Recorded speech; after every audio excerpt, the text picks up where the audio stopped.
যে বাংলাদেশের মুসলমানেরা যদি তাদের ঈমান, আকীদা এবং আমলের উপর চর্চা না বাড়ায়, তাহলে একদিন এই ভূখণ্ড তারা হারাবেই। ভৌগোলিকভাবে এমন জায়গায় দাঁড়িয়ে আছে যে এটাকে গাজা হতেই হবে।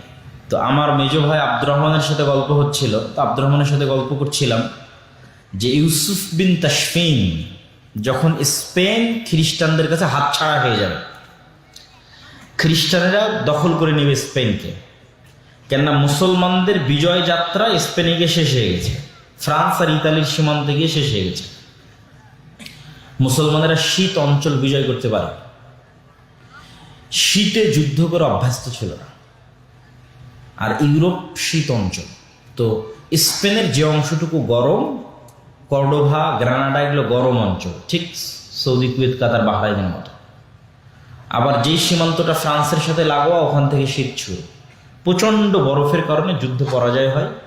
ওই সমস্ত বরফ আচ্ছাদিত অঞ্চলে যুদ্ধে মুসলিম মুজাহিদরা অভ্যস্ত ছিল না। তো জাস্ট ইউরোপের পেটের মধ্যে একটা দেশ, তার নাম স্পেন, এটা হারাতই মুসলমানেরা। ভৌগোলিকভাবে হারানোটা স্বাভাবিক, কিন্তু ইউসুফ বিন তাশফিনের মতো মহান মুজাহিদ আফ্রিকা থেকে স্পেনে গিয়ে স্পেনের হারানোটা আরো 300 বছর লেট করে দিয়েছে। তার বিজয় অভিযানের কারণে যে সময় হারানোর কথা ছিল সে সময় না হারিয়ে আরো 300 বছর পর হারিয়েছে। তো এইরকম একই ঘটনা কিন্তু ভারত উপমহাদেশেও ঘটেছে। যখন মুঘল সাম্রাজ্যের পতন হয়, এখনই ধ্বংস হয়ে যাবে, নিভে যাবে, তখন মুঘলেরা চিঠি লিখেছে আফগানদের কাছে যে আমরা তো শেষ হয়ে গেলাম, মারাঠারা আমাদের ধ্বংস করে দিল, আমাদের সেই শান শৌকত, জৌলুস, জেহাদি জাজবা কিছু নাই, তোমরা আসো একটু বাঁচাও। তখন আহমদ শাহ আবদালি আফগান থেকে এসেছিল মুঘলদেরকে বাঁচাতে, এবং আহমদ শাহ আবদালি মারাঠাদেরকে পরাজিত করে দিল্লি নতুন করে বিজয় করে মুঘলদের সাম্রাজ্য আরও 100-150 বছর বাড়িয়ে দিয়েছে। 1857-তে মুঘলদের ফাইনাল পতন হয়। তো বাংলাদেশের ভৌগোলিক অবস্থান এমন, আমি আমার মেজ ভাই আব্দুর রহমানের সাথে গল্প করছিলাম যে বাংলাদেশের মুসলমানেরা যদি তাদের ঈমান, আকীদা এবং আমলের উপর চর্চা না বাড়ায়, তাহলে একদিন এই ভূখণ্ড তারা হারাবেই। ভৌগোলিকভাবে এমন জায়গায় দাঁড়িয়ে আছে যে এটাকে গাজা হতেই হবে। হয়তো 24-এর ছাত্র আন্দোলন, ছাত্র গণ অভ্যুত্থান এবং বর্তমান সরকার, তাদের কারণে হয়তো হারানোটা 20 বছর পিছিয়ে গেছে, হয়তো আর 50 বছর পিছিয়ে গেছে, কিন্তু এরকম সুযোগ বারবার আসবে না। তাহলে এই সুযোগে কি করতে হবে? ঈমান, আমল, আকীদা, তাকওয়া, পরহেজগারিতা, আল্লাহ ভরসা, এগুলোর চর্চা বাড়াতে হবে। না হলে আমাদের ভৌগোলিক অবস্থান বলছে আমরা অনিরাপদ। তো আলোচনা শুরু করেছিলাম কি, আল্লাহই তো বলে দিয়েছে আমাদের সাথে শত্রুতা করবে কারা বেশি।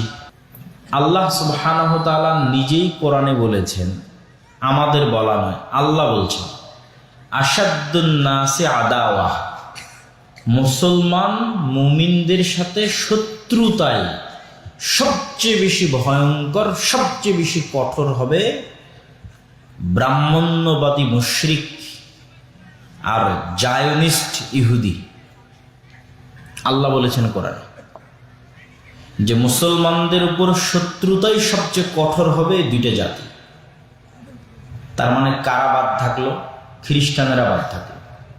বড় জাতি যদি আমরা ধরি, তাহলে খ্রিস্টানেরা মুসলমানদের উপর শত্রুতায় এতটা কঠোর হবে না। এতটা কঠোর না হওয়ার পিছনে কারণও আছে। আল্লাহ খ্রিস্টানদেরকে বলেছেন ওয়ালাদ্দাল্লিন, তারা পথভ্রষ্ট। আর জায়নিস্টদেরকে বলেছেন যে এরা অভিশপ্ত, ইবলিস অভিশপ্ত, মানে ইবলিস সত্য জানে, জানার পরও মানে না। আর খ্রিস্টানেরা সত্যটা জানেই না, যদি সত্য জেনে নেয় সত্য মেনে নিবে। এই জন্য সবচেয়ে বেশি ইসলাম গ্রহণ আগেও করেছে খ্রিস্টানেরা, ভবিষ্যতেও করবে খ্রিস্টানেরা। সত্য জানে না তাই মানে না, সত্য জানলেই মেনে নিবে। এই জন্য আগেও সবচেয়ে বেশি ইসলাম গ্রহণ করেছে খ্রিস্টানেরা, ভবিষ্যতেও করবে খ্রিস্টানেরা। আর জেনে বুঝে শত্রুতা করে দুইটা জাতি, যাদের কথা আল্লাহ কোরআনে উল্লেখ করেছে। তো ওদের এক জাতির পাশে বসবাস করছে ফিলিস্তিন আর ফিলিস্তিনের গাজা, আর ওদের আর এক জাতির পাশে বসবাস করছে আমরা, বাংলাদেশ। এই জন্য আমার পুরাতন বক্তব্যগুলোতে দেখবেন আমি বলেছি, গত সরকারের সময় বলা আছে যে বাংলাদেশ হচ্ছে পৃথিবীর দ্বিতীয় গাজা। একদল বসবাস করছে ফিলিস্তিনের পাশে, আর একদল বসবাস করছে আমাদের পাশে। তাহলে এটা আল্লাহ বলেছে তারা আমাদের প্রতি শত্রুতা করে। কারণ কি এই শত্রুতার? এই শত্রুতার মূল কারণ হচ্ছে সুপারিয়রিটি থিওরি। সুপারিয়রিটি মানে হচ্ছে নিজেকে জন্মগতভাবে অন্যের চাইতে বেস্ট কল্পনা করা। ইহুদিরা বাই বর্ন জন্মগতভাবে মনে করে যে তারা চোজেন বাই দ্য গড, আল্লাহ কর্তৃক বাছাইকৃত, আর তারা বাদে আর বাকি সবাই তাদের গোলাম। এই গোলামদেরকে হত্যা করা যেমন তাদের অধিকার, এই গোলামদের স্ত্রীদের ভোগ করা তাদের অধিকার। এই জন্য তারা ন্যূনতম কষ্ট বোধ করে না যে আমি 1000 মারলাম কি লক্ষ মারলাম। এই ফিলিংস মুসলমান মারলেও তৈরি হবে না, হিন্দু মারলেও তৈরি হবে না, খ্রিস্টান মারলেও তৈরি হবে না। কেননা তার ফিলিংসটা কি? যে আমি আল্লাহ কর্তৃক বাছাইকৃত। এই জন্য নতুন করে কেউ ইহুদি হতে পারবে না। আপনি বলবেন যে আজকে আমি ইহুদি ধর্ম গ্রহণ করব না, বাই বর্ন জন্মগত হতে হবে। তো তার ব্লাড রক্তের দিক থেকে তারা বিশ্বাস করে যে তারা পৃথিবীর সর্বশ্রেষ্ঠ রক্তের অধিকারী বংশগতভাবে। তাদেরকে আল্লাহ বাছাই করেছে, অতএব পৃথিবীর বাকি সবাই গোলাম। ঠিক সেম মতবাদ আমাদের পার্শ্ববর্তী দেশের ব্রাহ্মণ্যবাদী মতবাদে বিশ্বাসী যারা, তারা বিশ্বাস করে।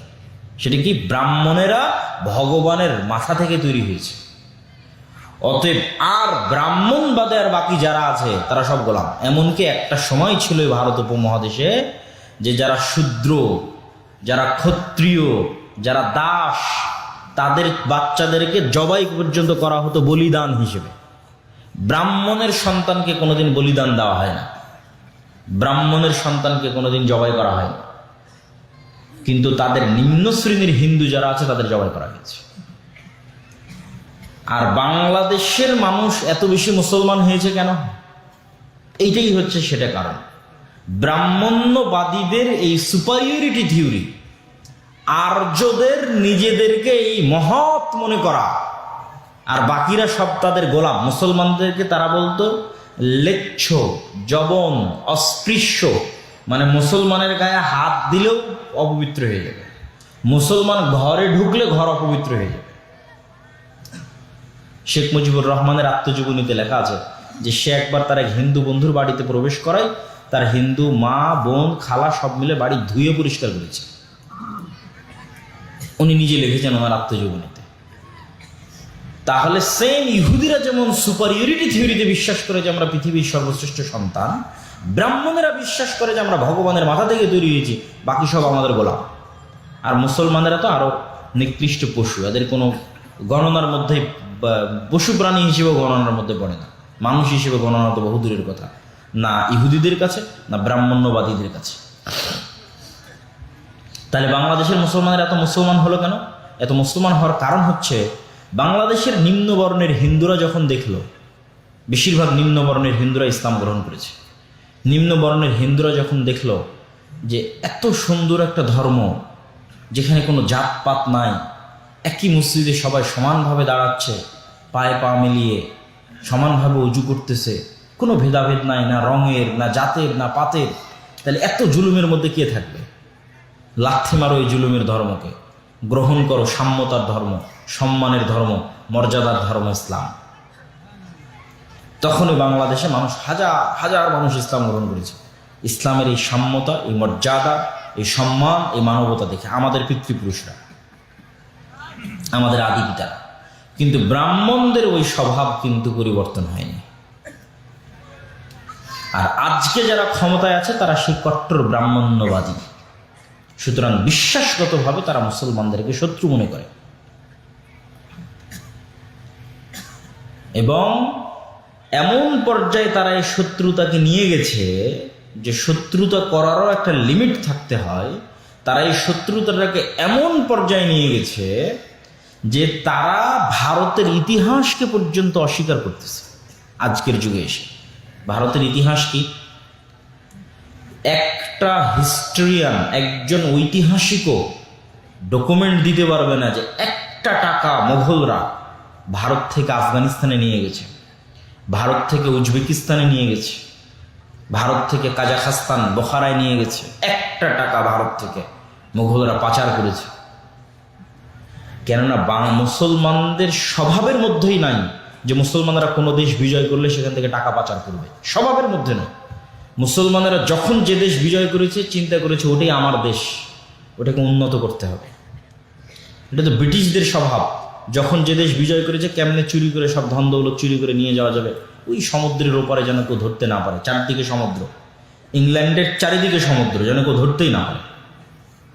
সব জিনিস টাকা পয়সা ধন দৌলত চুরি করে নিয়ে চলে গেছে। কিন্তু মোগলদের নামে কেউ একটা ডকুমেন্ট দেখাবে যে এখান থেকে চুরি হয়েছে না। মোগলরা একটা টাকা যদি ইনকাম করেছে আল্লাহর ওয়াস্তে, সেটাই ভারতের পিছনে বিনিয়োগ করেছে। সেটা দিল্লির জামে মসজিদ হোক, সেটা ওই তাজমহল হোক, সেটা আর যেটাই হোক না কেন, লালকেল্লা হোক, যেটাই হোক, শালিমার বাগান হোক কাশ্মীরের, প্রত্যেকটা অর্থ তারা ভারতের পিছনে ব্যয় করেছে। এবং যেই মুহূর্তে বাদশাহ আলমগীর এই পুরো ভারতের নেতা, আজকের ব্রাহ্মণ্যবাদীরা বলে যে আমাদের অখণ্ড ভারত লাগবে, তো অখণ্ড ভারত তো হিন্দুদের কোনোদিন প্রতিষ্ঠাই হয়নি। অখণ্ড ভারত প্রতিষ্ঠা যদি হয়ে থাকে মুসলমানদের হয়েছিল বাদশাহ আলমগীরের আমলে, বলেন আল্লাহু আকবার। তথা একদম কাবুল থেকে নিয়ে শুরু করে একদম আরাকান পর্যন্ত এই পুরো ভারত উপমহাদেশে অখণ্ড ভারতে কার শাসন চলতেছে? মুসলমানদের শাসন, বাদশাহ আলমগীরের শাসন 50 বছর। তো অখণ্ড ভারত চাই, তো অখণ্ড ভারত আমাদের লাগবে, মুসলমানদের লাগবে, বাদশাহ আলমগীরের অখণ্ড ভারত। আমরা অখণ্ড ভারত থিওরিতে একমত, তবে সে অখণ্ড ভারত কাদের হবে? মুসলমানদের অখণ্ড ভারত, বাদশাহ আলমগীরের অখণ্ড ভারত। তো বাদশাহ আলমগীরের সময় গোটা পৃথিবীর জিডিপির 25 থেকে 30% জিডিপির মালিক ছিল ভারত, গোটা পৃথিবীর জিডিপির। আর ব্রিটিশরা যখন চলে যায় তখন গোটা পৃথিবীর জিডিপির 5%-এরও মালিক ভারত নয়। তাহলে বাদশাহ আলমগীর থেকে ব্রিটিশ, কোন সময় ভারত বেশি ধনী ছিল? বাদশাহ আলমগীরের সময় ভারত বেশি ধনী ছিল। গোটা ভারতে ন্যায় নিষ্ঠা প্রতিষ্ঠা ছিল। কোনো হিন্দুর উপর তার ধর্মের কারণে জুলুম করা হয়নি, কোনো হিন্দুর উপর তার ধর্মের কারণে তার মন্দিরে আঘাত করা হয়নি। যে ধর্মের কারণে যেটা হিন্দুদের মন্দির ভাঙ্গ, এই কারণে একটা মন্দিরও ভাঙ্গা হয়নি। জোরপূর্বক কাউকে বলা হয়নি যে আসে ইসলাম গ্রহণ করো। ভারতের স্বর্ণযুগ ছিল বাদশাহ আলমগীরের সময়। আর আজকে তারা বলতেছে যে বাদশাহ আলমগীর আমাদের শত্রু,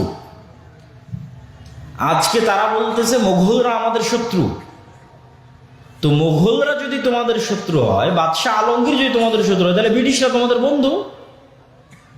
তাহলে তোমরা কিসের আজাদী আন্দোলন করেছো ভারতে? এত যে বলো 1947-এর স্বাধীনতা, যদি শত্রুই হয় মোগলরা, তাহলে স্বাধীনতা কার থেকে নিয়েছো?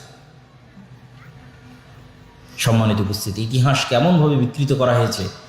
বিদ্বেষ অন্তরের মধ্যে ঢুকতে ঢুকতে এই পর্যায়ে বিদ্বেষ গেছে, যখন আন্দোলন হচ্ছে বাদশাহ আলমগীরকে তার কবর থেকে তুলে তার কবর মহারাষ্ট্র থেকে বের করে দিতে হবে, আওরঙ্গাবাদ থেকে বের করে দিতে হবে।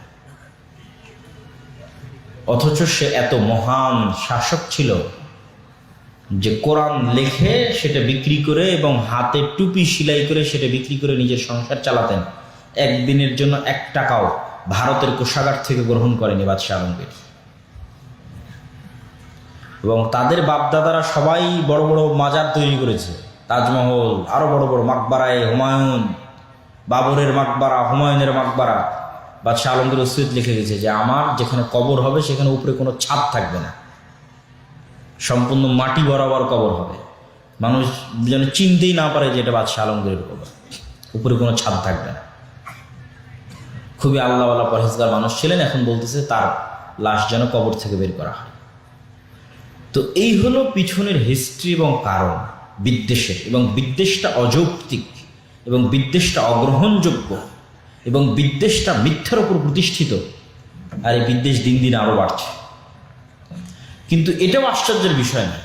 আশ্চর্যের বিষয় হচ্ছে ভারত 47-এ প্রতিষ্ঠা হয়েছে সেকুলারিজমের উপর, বাংলাদেশ আর পাকিস্তান 47-এ প্রতিষ্ঠা হয়েছে ধর্মের উপর, আর ভারত প্রতিষ্ঠা হয়েছে সেকুলারিজমের উপর।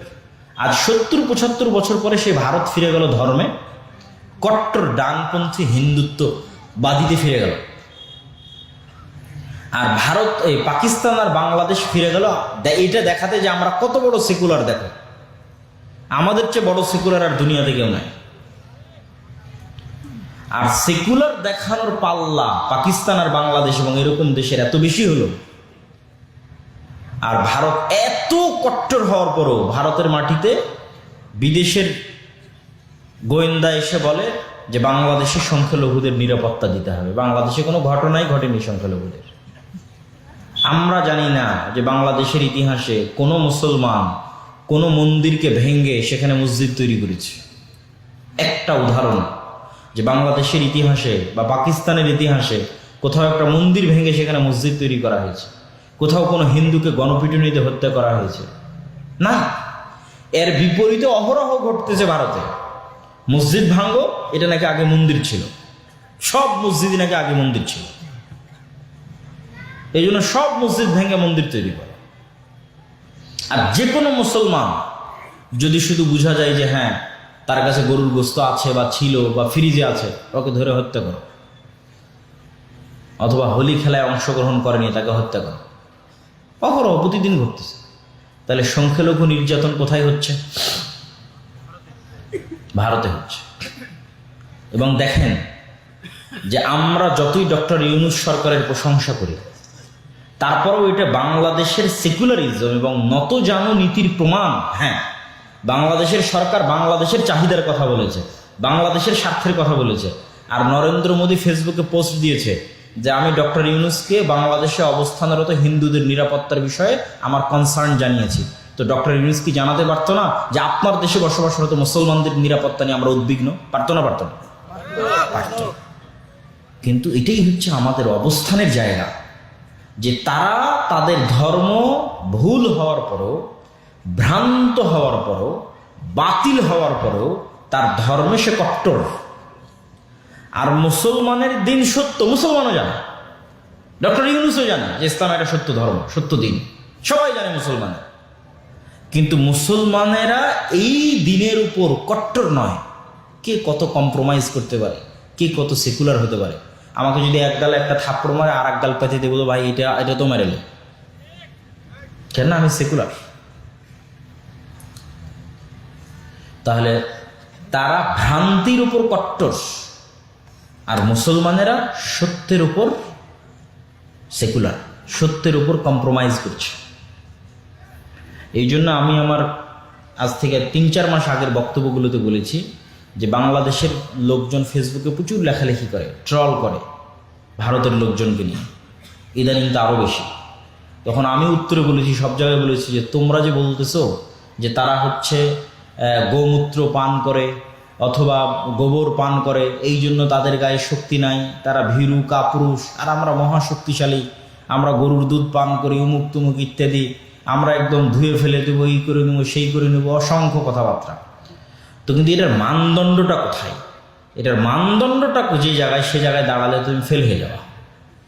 এটার মানদণ্ডটা হচ্ছে সে গরুর মূত্র তার দিনের অংশ মনে করে খায়। বুঝেননি মনে আমার কথা? গরুর মূত্রের মতো একটা বিষয় বা গোবরের মতো একটা বিষয়কে তার দিনের উপরে সে কট্টর কত, যে এইরকম একটা ভুল বিষয়কেও সে পান করে তার দিনের উপর কঠোরতার কারণে। তাহলে ও সাহসী। আর তুমি যদি সাহসী হও, তুমি তো দাড়ি রাখতে ভয় পেয়েছো, তুমি তো টাকনোর উপর কাপড় তুলতে ভয় পেয়েছো। কে কোথায় জঙ্গি বলে দিবে, কে সন্ত্রাসী বলে দিবে। বিদেশে যাবে, আমেরিকায় যাবে, ইংল্যান্ডে যাবে, দাড়িটি কাটো, কাটে পাসপোর্টের জন্য দাঁড়াও। মাথা থেকে টুপিটি সরাও, সেটা পাসপোর্টের জন্য দাঁড়াও। তো তুমি তো আগেই তোমার ধর্মকে বিক্রি করে দিয়েছো। তাহলে সাহসী কে? ও ভ্রান্তের উপর হতে পারে, কিন্তু ভ্রান্তের উপর কঠোরতা প্রমাণ করে যে ও প্রকৃত সাহসী। তোমার দিন সত্য হতে পারে, কিন্তু তোমার দিন সত্য হওয়ার পরও তোমার দুর্বলতা প্রমাণ করে তোমরা ভীরু কাপুরুষ। তাহলে এই জিনিসগুলোর সমাধান হচ্ছে, এই জন্য আমি বলেছি যে সারা পৃথিবী ডানপন্থী কঠোরতার দিকে যাচ্ছে। একমাত্র মুসলমানেরাই পাগল যে তারা সবসময় সেকুলারিজমের কথা বলতেছে। ডানপন্থী কঠোরতা বলতে ইসরায়েল ডানপন্থী কট্টর, মানে নিজ ধর্মে কট্টর। ভারত ডানপন্থী কট্টর, ধর্মের নামে ক্ষমতায় গেছে, ব্রাহ্মণ্যবাদী। এরা যদি ধর্মের নামে ক্ষমতায় গিয়ে সন্ত্রাসী না হয়, তো মুসলমান ধর্মের নামে ক্ষমতায় গিয়ে কেন সন্ত্রাসী হবে? কোন যুক্তিতে? আমেরিকাও ডানপন্থার দিকে আগাচ্ছে। আমেরিকার মাটিতে পরিবার বিরোধী যত আইন ছিল সব বাতিল করে দিচ্ছে ট্রাম্প। বাইবেল স্কুলগুলোতে অধ্যয়ন চালু করতেছে। এটা একদিক থেকে ভালো, কিন্তু আমি যেটা নিতে বলতেছি সেটা হচ্ছে যে তাই কট্টর ডানপন্থী ধর্মের দিকে আগাচ্ছে, আর আমরা একমাত্র মুসলমান। কত ধর্ম থেকে দূরে থাকা যায়? তাহলে আমার দাবির সাথে না আল্লাহ একমত হবে, না আমার দাবির সাথে পৃথিবী একমত হবে। 2 নম্বর যে বিষয় এখানে উল্লেখ করা আছে, ফিলিস্তিন। ফিলিস্তিনকে আমরা ফিলিস্তিন বলছি, কিন্তু কোরআন এবং হাদিসে সেটাকে বলা হয়েছে শাম, মানে সিরিয়া। আজকের ইসরায়েলও সিরিয়া, আজকের ফিলিস্তিনও সিরিয়া, আজকের লেবাননও সিরিয়া, আজকের জর্ডানও সিরিয়া, আজকের সিরিয়াও সিরিয়া। এই যে 1947-এ ব্রিটিশরা যেমন এই পাকিস্তান আর বাংলাদেশকে ভাগ করে হিন্দুদের জন্য একটা বড় দেশ তৈরি করে দিয়েছে, এই ব্রিটিশরাই ওই আরবের সিরিয়াকে ভাঙ্গে টুকরা টুকরা করে ওর মধ্যে ইসরায়েলদের জন্য দেশ তৈরি করে দিয়েছে 1 বছর আগে পরে। আমাদের বিশাল অখণ্ড ভারত, মুসলমানদের অখণ্ড ভারতকে ভাঙ্গে হিন্দুত্ববাদীদের জন্য একটা ভারত তৈরি করে দিয়েছে 47-এ, আর মুসলমানদের বিশাল অখণ্ড মধ্যপ্রাচ্য আরব ভূখণ্ডকে ভেঙ্গে 1948-এ ইহুদিদের জন্য তৈরি করে দিয়েছে ইসরায়েল। 1 বছরের ডিফারেন্স। সবগুলো শাম, সবগুলো সিরিয়া। এই জন্য প্রথমে মাথায় রাখতে হবে শাম, দ্বিতীয়ত মাথায় রাখতে হবে মসজিদে আকসা ও তার পার্শ্ববর্তী অঞ্চল। মসজিদে আকসা এবং তার পার্শ্ববর্তী অঞ্চলকে আল্লাহ কোরআনে 2 বার বলেছে বরকতময়, আর 2 বার বলেছে পবিত্র ভূমি। একবার আল্লাহ সুবহানাহু ওয়া তাআলা বলছে সুবহানাল্লাযী আসরা বিআবদিহি লাইলাম মিনাল মাসজিদিল হারামি ইলাল মাসজিদিল আকসা আল্লাযী বারাকনা হাওলা। মহাপবিত্র সেই সত্তা যে তার বান্দা মুহাম্মদ সাল্লাল্লাহু আলাইহি সাল্লামকে রাতের বেলা মক্কার মসজিদে হারাম থেকে দূরবর্তী মসজিদে আকসায় সফর করিয়েছে, সেই দূরবর্তী মসজিদ যার চারিদিক আল্লাহ বরকত দিয়ে ঘিরে দিয়েছে। বলেন আল্লাহু আকবার।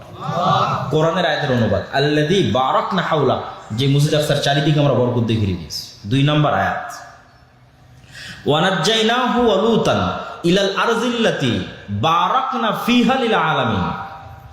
আমি আল্লাহ ইব্রাহিমকে আশ্রয় দিয়েছি, লূতকে আশ্রয় দিয়েছি পৃথিবীর ওই মাটিতে, যেই মাটিতে আমি বরকত রেখেছি সারা পৃথিবীর মানুষের জন্য। বলেন আল্লাহু আকবার। কোরআনের আয়াতের অনুবাদ করতেছি। আল্লাহ বলছেন আমি ইব্রাহিমকে আশ্রয় দিয়েছি আর লূতকে আশ্রয় দিয়েছি ওই মাটিতে। ইব্রাহিমকে কিভাবে? ইরাক থেকে যখন তার বাপ বের করে দিলেন তখন। লূতকে কিভাবে? লূতের সম্প্রদায়ের শহর আল্লাহ উল্টিয়ে দিয়ে যখন ধ্বংস করে দিলেন তখন লূত আলাইহিস সালাম সহ ঈমানদাররা পালিয়ে যেখানে আশ্রয় নিয়েছিল। আর ইব্রাহিম আলাইহিস সালাম ইরাক থেকে বাপের বাড়ি থেকে পালিয়ে যেখানে আশ্রয় নিয়েছিল। তাহলে ইব্রাহিম পালিয়ে আশ্রয় নিলেন, লূত পালিয়ে আশ্রয় নিলেন যেই জায়গা, সেই জায়গাকে আল্লাহ বলছে সারা পৃথিবীর মানুষের জন্য বরকতময়। সেটা হচ্ছে মসজিদ আকসা এবং তার পার্শ্ববর্তী, সেটাই জেরুজালেম, সেটাই শাম। এই জন্য মোহাম্মদ সাল্লাল্লাহু আলাইহি ওয়াসাল্লামের দারুল হিজরা মদিনা। মোহাম্মদ সাল্লাল্লাহু আলাইহি ওয়াসাল্লাম মক্কা থেকে হিজরত করেছে মদিনা, আর মোহাম্মদ সাল্লাল্লাহু আলাইহি ওয়াসাল্লামের পিতা ইব্রাহিম আলাইহিস সালাম হিজরত করেছে ইরাক থেকে শাম। এই জন্য দিন 2 জায়গাতে কিয়ামত পর্যন্ত থাকবে। একটা মোহাম্মদ সাল্লাল্লাহু আলাইহি ওয়াসাল্লামের হিজরত স্থল মদিনায় কিয়ামত পর্যন্ত দিন থাকবে, আর একটা পিতা ইব্রাহিম আলাইহিস সালামের হিজরত স্থল শামে কিয়ামত পর্যন্ত দিন থাকবে। হকপন্থীরা থাকবে শামে। এই জেরুজালেমের মাটিতে অসংখ্য নবী এসেছে। ইব্রাহিম আলাইহিস সালামের 2 সন্তান, বানু ইসরাইল, বানু ইসমাইল। বানু ইসমাইলের বংশে মোহাম্মদ সাল্লাল্লাহু আলাইহি ওয়াসাল্লাম, আমরা বানু ইসমাইল। আর বানু ইসরাইলের বংশে একদম ইব্রাহিম আলাইহিস সালাম থেকে শুরু করে ইসহাক, ইয়াকুব, ইউসুফ, মুসা, ঈসা, হারুন, দাউদ, সুলাইমান, জাকারিয়া, অসংখ্য নবী, যার বেশিরভাগ নবী জেরুজালেম এবং তার আশেপাশে, মসজিদ আকসা এবং তার আশেপাশে। যেমন 2-4টা নবীর কথা তো আপনারা খুব ভালো করেই জানেন। দাউদ আর সুলাইমান আলাইহিস সালাম সারা পৃথিবীতে যে রাজত্ব প্রতিষ্ঠা করেছিল, ওই রাজত্বের হেডকোয়ার্টার রাজধানী ছিল মসজিদ আকসা, জেরুজালেম। আর আরেকটা খুব ভালো করেই জানেন যে মারিয়াম আলাইহিস সালাতু ওয়াস সালামের মা, ওয়াইজ ক্বালাত ইমরাতু ইমরান রাব্বি ইন্নী নাযারতু লাকা মা ফি বাতনি মুহাররান ফাতাকাব্বাল মিন্নি। আল্লাহ আমার পেটে সন্তান, ইমরানের স্ত্রী বলছে, সন্তানকে তোমার রাস্তায় ওয়াকফ করে দিয়েছি। ফালাম্মা ওয়াদাআতহা ক্বালাত রাব্বি ইন্নী ওয়াদাতুহা উনসা ওয়াল্লাহু আ'লামু বিমা ওয়াদাআত। যখন সন্তান প্রসব হলো বলছে আল্লাহ তো মেয়ে সন্তান হয়েছে। আল্লাহ বলছে আরে আমি তো আগে থেকেই জানি মেয়ে সন্তান হবে। ওয়ালাইসা যাকারু কাল উনসা, সব মেয়ে সব ছেলের মতো নয়, সব ছেলে সব মেয়ের মতো নয়। সেই মেয়ের নাম মারিয়াম। তিনি যেই মসজিদের খেদমত করতেন সেই মসজিদের নাম মসজিদ আকসা। যেই মসজিদের মেহরাবের বর্ণনা আল্লাহ বলছে যে কুল্লামা দাখালা আলাইহা জাকারিয়াল মেহরাব ওয়াজাদা ইনদাহা রিজকা, যখনই জাকারিয়া মেহরাবে প্রবেশ করতো মারিয়ামের দেখতো অসময়ের ফল। ক্বালা ইয়া মারিয়াম আন্না লাকা হাযা ক্বালাত হিয়া মিন ইনদিল্লাহ, জাকারিয়া বলে মারিয়াম এই অসময়ের ফল কোথায় থেকে আসে? মারিয়াম বলে আল্লাহর পক্ষ থেকে আসে। ইন্নাল্লাহা ইয়ারযুকু মান ইয়াশা বিগাইরি হিসাব, আল্লাহ যাকে ইচ্ছা তাকে বেহিসাব রিজিক দান করতে পারে। তাহলে এক নাম্বার কি ধারাবাহিকভাবে যে মারিয়াম এই মসজিদের খাদেম। দুই নাম্বার কি আজকের পৃথিবীতে যেই ধর্মের অনুসারী সবচেয়ে বেশি, কাগজে কলমে, বাস্তবে নয়, বাস্তবে একজনও খ্রিস্টান নয়, কাগজে কলমে নামকাও আসতে খ্রিস্টানের সংখ্যা বর্তমান পৃথিবীতে সবচেয়ে বেশি, মুসলমানদের চেয়েও বেশি। তাহলে খ্রিস্টান ধর্মের যিনি নবী ঈসা আলাইহিস সালাম তথা মারিয়ামের সন্তান, তার জন্মই জেরুজালেমে, মসজিদ আকসা থেকে দূরবর্তী অঞ্চলে উনি তার সন্তানকে প্রসব দিয়ে যখন সন্তানকে কোলে নিয়ে লোকালয়ে ফিরে আসছেন, আল্লাহ কোরআনে বলছে মা কানা আবুকে ইমরা আসাউইন ওয়া মা কানাত উম্মুকে বাগিয়া, মারিয়াম তোমার বাপ তো খারাপ মানুষ ছিল না, তোমার মা তো ব্যভিচারী ছিল না, তুমি তো অবিবাহিতা, মেয়ে সন্তান কোথায় থেকে আসলো? ফাশারাত ইলাই, মারিয়াম বাচ্চার দিকে ইশারা করে বলছে আল্লাহ শিখিয়ে দিয়েছে কথা বলবা না, মুখ বন্ধ রাখবা, ইশারা করবা বাচ্চার দিকে, বাচ্চার দিকে ইশারা করছে। তখন ওরা বলছে কাইফা নাতাকাল্লামু মান কানা ফিল মাহদি সাবিয়্যা, তুমি কি মজাক করো নাকি? ওই বাচ্চার সাথে কিভাবে কথা বলবো যেই বাচ্চা এখন মায়ের কোলে আছে, দুধ পান করতেছে, এই বাচ্চা তো কথা বলতে পারবে না। তখন ঈসা আলাইহিস সালাম মায়ের কোল থেকে বলে উঠছে ইন্নী আব্দুল্লাহ আতানিয়াল কিতাব ওয়া জাআলানি নাবিয়্যা, আমি আল্লাহর বান্দা, আল্লাহ আমাকে কিতাব দিয়েছে, আল্লাহ আমাকে নবী করেছে, ওয়া আওসানি বিস সালাতি ওয়াজ যাকাতি মা দুমতু হাইয়া, আর আল্লাহ আমাকে আদেশ দিয়েছে যতদিন বেঁচে থাকবো ততদিন যেন সালাত আর যাকাত বাদ না যায়। আল্লাহু আকবার। মায়ের কোলে ছোট্ট বাচ্চা কথা বলতেছে, তখন বলতেছে সালাত যাকাত বাদ দেওয়া যাবে না। প্রথম কথার মধ্যেই আছে যে আল্লাহ আমাকে আদেশ দিয়েছে যে সালাত আর যাকাত যেন বাদ না যায়। তাহলে এই জেরুজালেমের সাথে নবীদের ইতিহাস জড়িত। এবং এখানে আরেকটা সূক্ষ্ম জিনিস আপনাদের মনে রাখতে হবে, ইউরোপ এবং আমেরিকার মানুষেরা চামড়ার অহংকার করে যে আমাদের চামড়া সাদা চামড়া, আফ্রিকান নিগ্রোরা তো একদম কালো, এই জন্য ওদেরকে গোলাম বানিয়ে রাখে, আর এশিয়ারা যেহেতু শ্যামা সাদা অথবা শ্যামা মেটে, এদেরকেও একটু ডিসকোয়ালিফাই মানে ভিন্ন দৃষ্টি দেখে। এই রেসিজমটা আগে অনেক বেশি ছিল, এখন একটু কমেছে, কিন্তু অন্তরের মধ্যে আছে। তো এই জায়গায় দুটো সূক্ষ্ম জিনিস মনে রাখতে হবে। এক, তাদের চামড়া সাদা হলেও, ইউরোপ আমেরিকার মানুষের চামড়া সাদা হলেও, তারা যেই নবীকে নবী হিসেবে মানে ওই নবী ইব্রাহিমের সন্তান, এবং তার গায়ের চামড়া তাদের মতো নয়, কেননা তিনি এশিয়ান। তার গায়ের চামড়া মুহাম্মদ সাল্লাল্লাহু আলাইহি ওয়াসাল্লামের মতো, তার গায়ের চামড়া আমাদের মতো। এক নাম্বার মনে রাখার বিষয়। দুই নাম্বার মনে রাখার বিষয় কি, আজকের ইহুদিরা যদি বলে যে হ্যাঁ আমরা বাইগণ, ইসহাক, ইয়াকুব, ইউসুফ, তাদের 12 ভাই, তাদের সন্তান, তো ওদেরও গায়ের চামড়া সাদা হবে না, ইউরোপিয়ান আমেরিকানদের গায়ের চামড়ার মতো হবে না। যদি বাইবর্ন ওদের সন্তান হয়, তাদের গায়ের চামড়া হবে মুসলমানদের মতো, কেননা এশিয়ানদের মতো, আরবদের মতো, ইউরোপিয়ান আমেরিকানদের মতো না। সুতরাং তাদের এই দাবির মধ্যে অবশ্যই কোনো ধোঁকা বা সঠতা আছে। সম্মানিত উপস্থিতি, কি বলছিলাম? ফিলিস্তিন ইস্যু। ফিলিস্তিন ইস্যুতে আগে আমাদের জানতে হবে এই জায়গার গুরুত্বটা কত, এই জায়গার মহত্বটা কত। তাহলে আমরা এই আয়াত, এই ইতিহাস, এগুলোতে বোঝা গেল যে এটা কত মহৎ এবং মহান জায়গা। এবং বর্তমান পৃথিবীর তাহলে তিনটা ধর্মের পবিত্র স্থান হলো এই জায়গাটা। মুসলমানদেরও পবিত্র স্থান, খ্রিস্টানদেরও পবিত্র স্থান, ইহুদিদেরও পবিত্র স্থান। এবং এই জন্য ওমর রাদিয়াল্লাহু তাআলা আনহু যখন জেরুজালেম বিজয় করে, না খ্রিস্টানদের জায়গায় নামাজ পড়েছে না ইহুদিদের জায়গায় নামাজ পড়েছে। উনিও খুব বুদ্ধিমান ছিলেন, চৌকস ছিলেন। তো এই মহান জায়গা আমাদের হাতছাড়া হয়ে গেল। আমাদের বাপদাদারা যখন হজের সফরে যেত, মক্কাতেও নামাজ পড়তো, মদিনাতেও নামাজ পড়তো, মসজিদে আকসাতেও নামাজ পড়তো। আর আমরা 70-80 বছর থেকে কোনো মুসলমান, বাইরের কোনো মুসলমান মসজিদে আকসায় নামাজ পড়তে যেতে পায়নি। তাহলে মসজিদে আকসার নামাজ থেকে আল্লাহ আমাদের বঞ্চিত রেখেছে, এটা আমাদের জন্য আযাব। লা তুসাদ্দুর রিহাল ইল্লা সালাসা, পৃথিবীর একমাত্র 3টে জায়গায় ইবাদতের জন্য যাওয়া নেকির কাজ। আর পৃথিবীর কোনো জায়গায় ইবাদতের উদ্দেশ্যে গেলে গুনাহ হবে। ধরেন কেউ যদি মনে করে যে আমি আল্লাহর নবীর কবর জিয়ারত করতে বাংলাদেশ থেকে মদিনা যাব, গুনাহগার হবে। বুঝেন? কিন্তু আপনি এখান থেকে পাসপোর্ট করলেন, ভিসা করলেন, আপনার নিয়ত আল্লাহর নবীর কবর জিয়ারত করব, গুনাহগার। এই নিয়তে যে আল্লাহ নবীর কবর জিয়ারত করলে আমি বেশি কোনো নেকি পেতে পারি। নিয়ত কি হতে হবে? 3টে জায়গায় ইবাদতের জন্য যাওয়া যায়। 1 মক্কার মসজিদে হারাম, 2 মদিনার মসজিদে নববী। মসজিদ নববীতে চলে এসেছি, তাই এখানে আল্লাহ নবীর কবর আছে, তাই একটু জিয়ারতটা করে নিই, এটাতে সমস্যা নেই। কিন্তু নিয়ত মসজিদে নববী। আর আরেকটা জায়গা সেটা মসজিদে আকসা, যেখানে ইবাদত করার উদ্দেশ্যে সফর করলে নাকি হবে, যেখানে সালাত আদায়ের উদ্দেশ্যে সফর করলে নাকি হবে। কিন্তু আমরা কিন্তু সেই সালাতের নেকি থেকে বঞ্চিত, আল্লাহ বঞ্চিত করে রেখেছে। তাহলে এই সম্মান আল্লাহ আমাদের পূর্ববর্তীদের দিয়েছে। কেন দিয়েছে? ওমর রাদিয়াল্লাহু তাআলা আনহু যেদিন, তাহলে এই প্রবলেমের সমাধান হয়ে যাবে। ওমর রাদিয়াল্লাহু তাআলা আনহু যেদিন জেরুজালেম বিজয় করবেন, তখন আবু উবাইদা ইবনুল জাররাহ 4000 সাহাবী সহ 12,000 সৈন্য নিয়ে জেরুজালেম ঘেরাও করে আছে। প্রায় 1 মাস থেকে ঘেরাও চলতেছে, রক্তপাত চায় না। পাদ্রীরা বলল, ঠিক আছে, আমরা শেষ পর্যন্ত আত্মসমর্পণ করতে রাজি আছি, চাবি হস্তান্তর করতে রাজি আছি, আমিরুল মুমিনিন খলিফাতুল মুসলিমিনকে আসতে হবে। আমাদের বইয়ে যার ভবিষ্যৎবাণী করা আছে সে আবু উবাইদা ইবনুল জাররাহ নয়। এখন তোমাদের যে প্রধান সেনাপতি সে ওই ব্যক্তি নয় যার হাতে আমরা চাবি হস্তান্তর করব। আমাদের ধর্মীয় বইয়ে এগুলো লেখা নাই, তবে একজনের কথা লেখা আছে, তাকে আসতে হবে, তাকে আমরা যাচাই করব। তা আমিরুল মুমিনিন খলিফাতুল মুসলিমিনের কাছে চিঠি লেখা হলো। উনি আসলেন, যখন উনি জেরুজালেমে প্রবেশ করছেন তখন উনি উটের রশি ধরে টানছেন। এটা কিন্তু 1200 কিলোমিটারের পথ, মদিনা থেকে রওনা দিয়ে ফিলিস্তিনের জেরুজালেম 1200 কিলোমিটার পথ উটের পথে আসছেন। তো 2 জন মিলে ভাগ করে নিয়েছে চাকরের সাথে। তো যখন ঢুকছেন তখন তার পালি, তো তিনি রশি ধরে টানছেন এবং জামা কাপড় জীর্ণ শীর্ণ।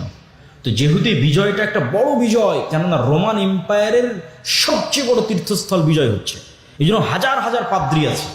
তা আবু উবাইদা ইবনুল জাররাহ হন্তদন্ত হয়ে ছুটে এসে বলছে, আজকে তো অপমান হয়ে গেলাম আমরা, আপনি হচ্ছেন আমাদের আমির, আমাদের খলিফা, আপনার এই অবস্থাতে তারা আমাদের হাসি ঠাট্টা করবে। ওমর রাদিয়াল্লাহু তাআলা বলছে, এই কথা তুমি বাদে অন্য কেউ বললে খুব কষ্ট পেতাম না, কিন্তু তুমি বলাতে কষ্ট পেলাম। আমরা ছিলাম মরুভূমির রাখাল, দুনিয়ার কেউ চিনত না। জাহিলি যুগে আমি ওমর, আমাকে কেউ চিনত না। আর আজকে আমি ওমর অর্ধ পৃথিবীর শাসক, আবার রোমান এম্পায়ারের সবচেয়ে বড় তীর্থস্থল আমি ওমর বিজয় করতেছি। তো তোমরা কি মনে করছো এটা জামা কাপড়, পোশাক আশাক, স্টাইল আর এই সমস্ত এগুলো কিছু দিয়ে অর্জন করেছি? না। আ'আজ্জানাল্লাহু বিল ইসলাম, ইসলাম এবং কোরআনের অনুসরণ আল্লাহ আমাদেরকে সম্মান দিয়েছে। আল্লাহু আকবার। পৃথিবীর ইতিহাসের কোনো যুদ্ধে মুসলমানেরা শক্তি ক্ষমতা দিয়ে বিজয় অর্জন করে। আজকে মুসলমানদের কাছে যে ক্ষমতা আছে, যে শক্তি আছে, তার সিকি ক্ষমতা খোলাফায়ে রাশিদিনের আমলে মুসলমানদের কাছে ছিল না। তার সিকি ক্ষমতা সুলতান মোহাম্মদ আল ফাতেহ, যিনি তুরস্ক বিজয় করেছেন, তার কাছে ছিল না। সুলতান সালাহুদ্দিন আইয়ুবী তার কাছে ছিল না। সিকি ক্ষমতা ছিল না। আজকের মুসলমানদের যে ক্ষমতা আছে, আজকের পাকিস্তানের যে ক্ষমতা আছে, বাংলাদেশের যে ক্ষমতা আছে, সৌদি আরব, তুরস্ক, মালয়েশিয়ার যে ক্ষমতা আছে, এর একটা দেশের যে ক্ষমতা, তার সিকি ক্ষমতা খোলাফায়ে রাশিদিনের আমলে ছিল না। তাহলে প্রত্যেকটা যুদ্ধে মুসলমানের সংখ্যা কম, প্রত্যেকটা যুদ্ধে বিপরীত পক্ষের যোদ্ধার সংখ্যা বেশি।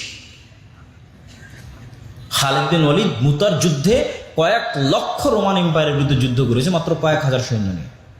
তাহলে মুসলমানরা ক্ষমতা দিয়ে বিজয় অর্জন করেনি, মুসলমানেরা বিজয় অর্জন করেছে তাকওয়া, পরহেজগারিতা, আল্লাহ ভরসা দিয়ে। আজকে মুসলমানদের কাছে ক্ষমতা আছে, কিন্তু আসল জিনিসটাই নাই। এই আসল জিনিসটা যে হারিয়ে গেছে, এটা আমি বহু বক্তব্যে বলেছি। আজকেও বক্তব্য যেহেতু দীর্ঘায়িত করবো না, সংক্ষিপ্ত করে নিয়ে আসি, একটু সারমর্ম বলি যে মুসলমানেরা সেই জায়গাটা হারিয়ে ফেলেছে। সেটা কি? আজকের মুসলমানেরা হচ্ছে আজকের যুগের বানু ইসরাইল। ওই যুগের বানু ইসরাইলদের কথা আলামতের সাথে এই যুগের বানু ইসরাইল কথা আমরা মিল আছে। ওই যুগের বানু ইসরাইলদের কথা কি বলছে আল্লাহ? ওয়াইজ নাজ্জাইনাকুম মিন আলি ফিরআউন ইয়াসুমুনাকুম সুআল আযাব ইউযাববিহুনা আবনাকুম ওয়া ইস্তাহয়ুনা নিসাআকুম। স্মরণ করো সেই দিনের কথা, যেই দিন ফিরআউন তোমাদের ছেলে সন্তানদের জবাই করতো, মেয়ে সন্তানদের বাঁচিয়ে দিত। তাহলে এটা 4000 বছর আগে ফিরআউন বানু ইসরাইলদের সাথে করত। আজ 4000 বছর পরে আজকের যুগের ফিরআউন এর চেয়ে জঘন্য কাজ করতেছে, ছেলেকেও মারতেছে, মেয়েকেও মারতেছে। গত 1.5 বছরে 50,000 হত্যা করেছে। তাহলে একটা মিল যে ওই যুগে বানু ইসরাইলদের যা লেভেল ছিল, আজকের যুগে আমাদের তাই লেভেল। ওই যুগের ফিরআউন, এই যুগের ফিরআউন। 2 নম্বর মিল হচ্ছে চরিত্রে। ওই যুগের বানু ইসরাইলের চরিত্রের মিলটা দেখেন। ওই যুগের বানু ইসরাইলেরা চোখের সামনে দেখলো, আল্লাহ বলছে ওয়াইজ ফারাকনা বিকুমুল বাহরা, আমি যখন সমুদ্রকে বিদীর্ণ করে দিলাম আর মুসার বানু ইসরায়েলদের জন্য রাস্তা তৈরি করে দিলাম, একটা না 12টা রাস্তা, 5 5 10 তার সাথে 2, 12টা রাস্তা তৈরি করে দিলাম। তো ফেরাউনকে চোখের সামনে ডুবতে দেখার পরও বানু ইসরায়েলেরা মুসা আলাইহিস সালামকে বলছে, লান নুমিনা লাকা হাত্তা নারাল্লাহ জাহরা, মুসা তোমার উপর ঈমান আনয়ন করবো না যতদিন না তোমার আল্লাহকে সচক্ষে না দেখছে। বলে নাউজুবিল্লাহ। আরে তোরা তো এখনই দেখলি তোদের সামনে ফেরাউন ডুবে মরলো। কোন ফেরাউন? যে ফেরাউন তোদের ছেলে সন্তানদের জবাই করতো, সে ডুবে মরলো। তাহলে তোরা কোন লজ্জায় বলি যে আল্লাহকে না দেখলে ঈমান আনয়ন করবো না? 2, যেহেতু লোহিত সাগর পার হওয়ার পর এই অঞ্চলটা হচ্ছে মরুভূমি, তো পানির কোনো ব্যবস্থা নাই, সাগরের পানি লবণাক্ত। তখন বানু ইসরায়েলরা মুসা আলাইহিস সালামকে বলছে, ওয়াইজ ইসতাসকা মুসা লিকওমিহি ফাকুল নাদরিব বিআসাকাল হাজার ফানফাজারাত মিনহু ইসনাতা আশারাতা আইনা। মুসা পানির ব্যবস্থা করে দাও। আল্লাহ তো ফেরাউনকে ডুবিয়ে দিল, খাবার নাই, পানি নাই, পানির ব্যবস্থা করো। মুসা আলাইহিস সালামকে আল্লাহ বলছে, মুসা তোমার হাতের লাঠি পাথরে আঘাত করো। মুসা আলাইহিস সালাম লাঠি পাথরে আঘাত করলো, মরুভূমিতে পাথর ফেটে পানি বের হতে লাগলো। আল্লাহু আকবার। এবং আল্লাহ বলছে তাও একটা দুটো নয়, 12টা ঝর্ণা তৈরি হলো, 12টা ঝর্ণা। রাস্তা পার হওয়ার সময় যেমন 12টা রাস্তা তৈরি হয়েছিল সমুদ্র পার হওয়ার সময়, এখন ঝর্ণা তৈরি হওয়ার সময় 12টা তৈরি হলো। খাবার কই? আল্লাহ বললো ঠিক আছে, আমি জান্নাত থেকে খাবার পাঠাচ্ছি। মরুভূমিতে তো আর খাবার হবে না, এখানে লোহিত সাগর, ওই পারে তো ফেরাউন আর তার ফেরাউন মারা গেছে, কিন্তু ফেরাউনের সৈন্যবাহিনী মিশরে আছেই, আর এখানে মরুভূমি। তাহলে খাবার কোত্থেকে আসবে? জান্নাত থেকে। খাবারের নাম কি? মান্না সালোয়া।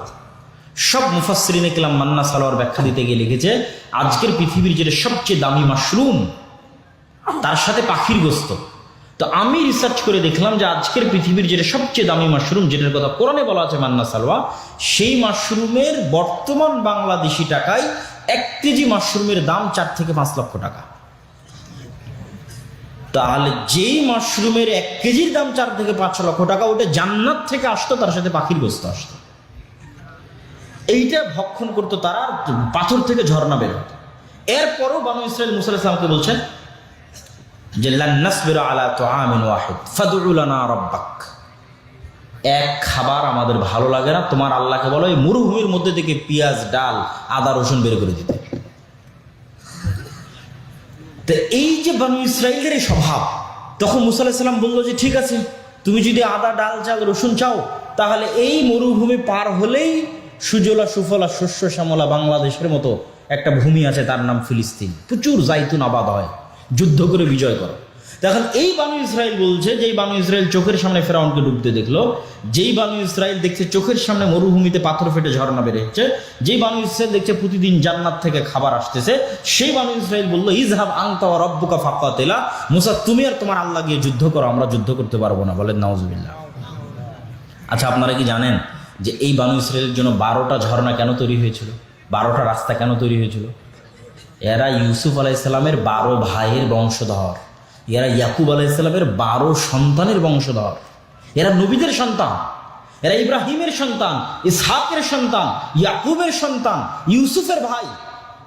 ইউসুফ আলাইহিস সালামের মৃত্যুর 300 বছর পর মুসা আলাইহিস সালাম এসেছে। সব রক্ত, সেম রক্ত, ইব্রাহিম আলাইহিস সালামের রক্ত, ইসহাক আলাইহিস সালামের রক্ত, ইয়াকুব আলাইহিস সালামের রক্ত। তাহলে নবীর সন্তানেরা বলতেছে যে আল্লাহকে যতক্ষণ দেখবো না ততক্ষণ ঈমান আনয়ন করবো না। নবীর সন্তানেরা বলতেছে তুমি আর তোমার আল্লাহকে যুদ্ধ করো। তাহলে কিভাবে নবীর সন্তানেরা এতটা সংকীর্ণ মনা হয়ে গেল, এতটা ধোঁকাবাজ, এতটা মুনাফিক, এতটা সঠতাপূর্ণ হয়ে গেল কেমনে?